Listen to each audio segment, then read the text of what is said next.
Why hello there, Mike in the Woods here, and today we're going to take a introductory look into backwoods and backcountry camping. We'll go over what you need, how it differs from casual camping and car camping, where you can go to do it, and why it's a completely different experience. So grab a coffee, strap in, and let's get started.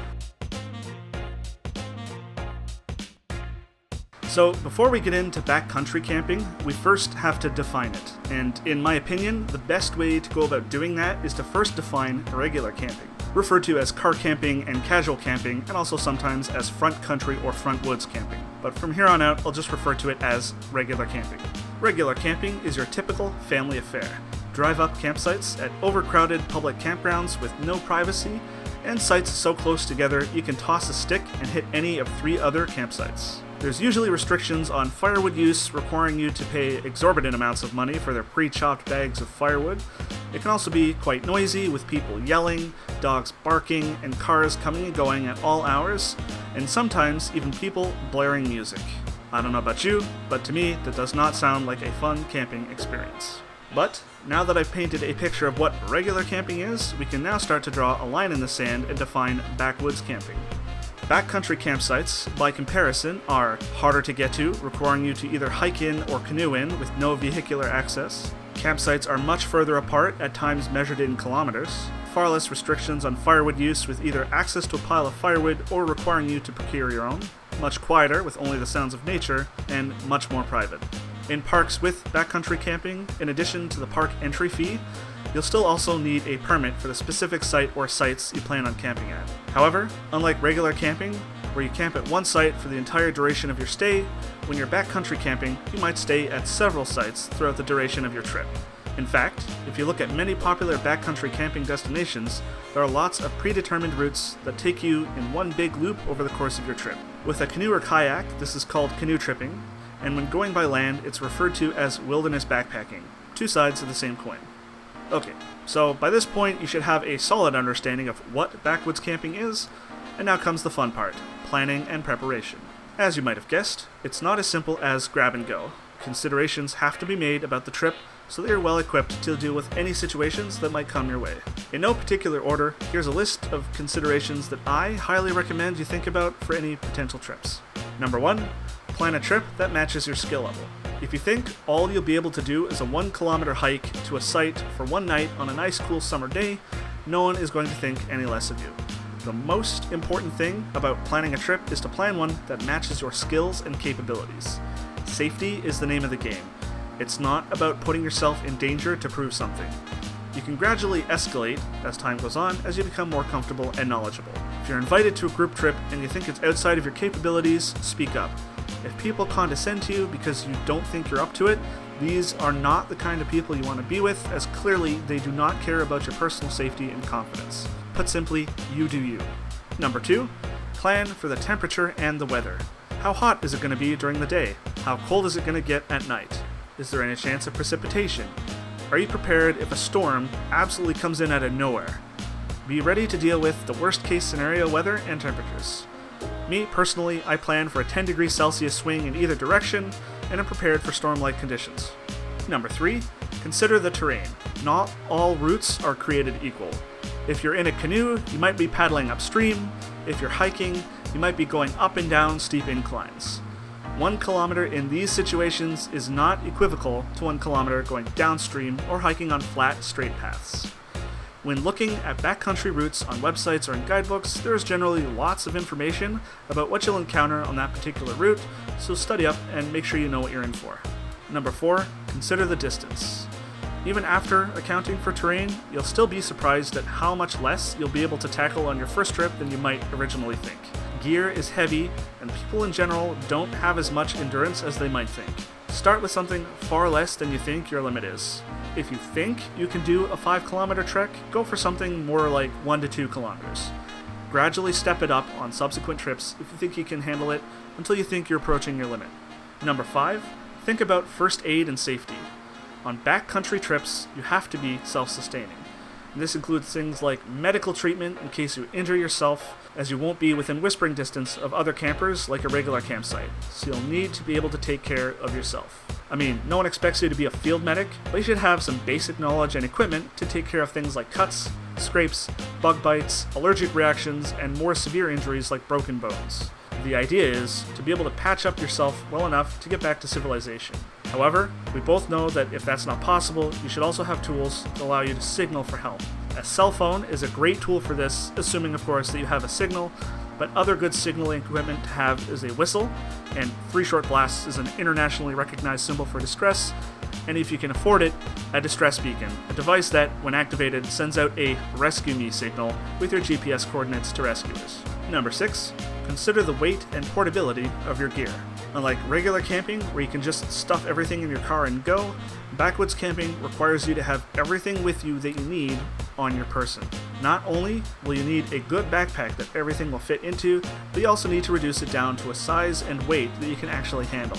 There's lots of gear lists floating around online, so be sure to Google around if you're curious, as this discussion itself can take hours. Number 7, think about your clothing and footwear. You want to be comfortable, you want clothes that are appropriate for the temperature and that don't chafe you. They shouldn't be too tight or too loose. Your footwear should be comfortable for walking long distances and allow your feet to breathe. They should be durable with plenty of grip so that you don't slip and fall. And finally, number 8, let someone know where you're going to be and when you expect to be back, so that in the worst case scenario, someone can then call the authorities sooner rather than later. That's not a complete list, but it is a good starting point to get you on the right track of having a safe and enjoyable backwoods camping trip. I know it's a lot to think about, but it is important. Alright, so we've gone over the planning portion of things, and now we take a look at gear.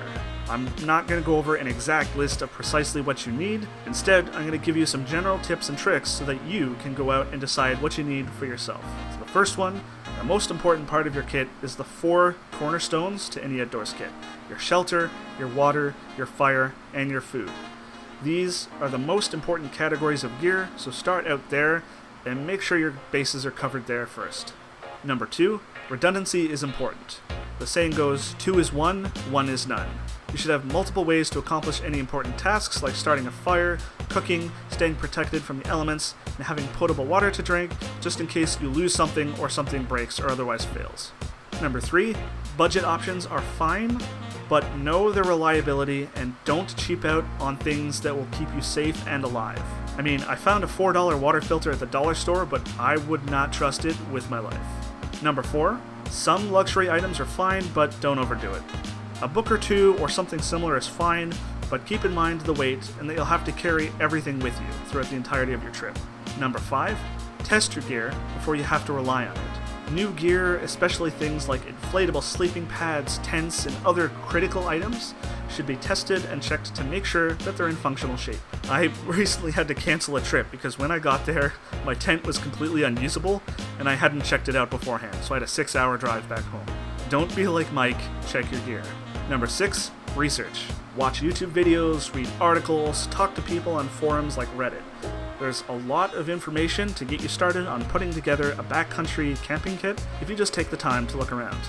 Number 7, have a good backpack that's appropriately sized for your gear and, most importantly, comfortable to wear and supported in the right places. Your gear is important, and it doesn't matter if it's from Walmart or handcrafted by Appalachian artisans. Know your gear and what it can and cannot do, and operate accordingly. The next point I want to touch on is respect for the environment. Not to get too preachy here, but backwoods campsites are, by nature, much less accessible. There's no daily park crews to come around and clean up, and you are responsible for making sure that the beautiful scenery around you stays as such. Otherwise, neglect will lead to disgusting landscapes, and over time can even lead to park closures and danger to wildlife and other campers. I'll keep it short and simple, so here's a quick list of things to keep in mind when you're out in the backwoods. Pack out all your garbage, as there are no garbage cans out in the backwoods. Leave your sites clean and ready for the next people to show up. Don't burn anything if there's a fire ban in effect, as forest fires are extremely dangerous and destructive. Don't fish or hunt unless you have the proper permits, the park allows it, and your prey is in season. Don't field wildlife, especially animals like bears, and yes, people actually do this, as this trains them to be less afraid of people and that they are a food source. If you have to take a crap, do so off the beaten path and bury it. And finally, act as though a park ranger can show up and start questioning you at any minute, as in don't do anything else that's sketchy. Also, obviously, obey whatever orders park rangers give you as you're in their domain. Our next topic, where exactly does one go to go backcountry camping? Generally, most larger provincial parks and national parks offer backcountry camping. Most of these parks have sites online where you can go and check out the different trails you can tackle that have backcountry campsites in them. They have a lot of information you can find on the terrain, what the campsites are like, the distances involved, and anything else you might need to make a detailed plan for your trip. If you don't know what parks are around you, just pop open Google Maps and search for things like provincial parks. Check the sites close to you and see if any of them have backwoods camping activities. On Google Maps, many of these parks are actually colored green, so they're easy to spot even without using a search. Or, alternatively, talk to outdoors people in your area to find their favorite places. Even if you're in a dense urban area like New York City, there are some good places within reach if you don't mind a bit of a drive. And the last point I want to get across, have fun. At the end of the day, you're out there to enjoy yourself, to experience the wilderness, and live by your own whim, and have a sense of satisfaction and accomplishment from completing your trip. It's meant to be as educational as it is fun, and there's always lots to learn and understand, even for seasoned outdoors adventurers. Aside from respecting the environment and laws, there is no proper way to enjoy the outdoors. You do you. As long as you do it safely and don't intrude on anyone else's experiences, no one has the right to tell you how to enjoy the outdoors. Only you know what you enjoy. And so ends my beginner's guide to backwoods and backcountry camping. I hope you're more interested and more confident now that you've watched this, and I hope there was something valuable here for everyone. If you found it helpful, consider dropping a like, hit subscribe, and sharing this video with your friends. If you're still unsure about something or have any other questions, please leave a comment below and I or someone else more knowledgeable will be sure to help you out. I'll leave a link to my playlist of other beginner's guides I've done, so be sure to check that out.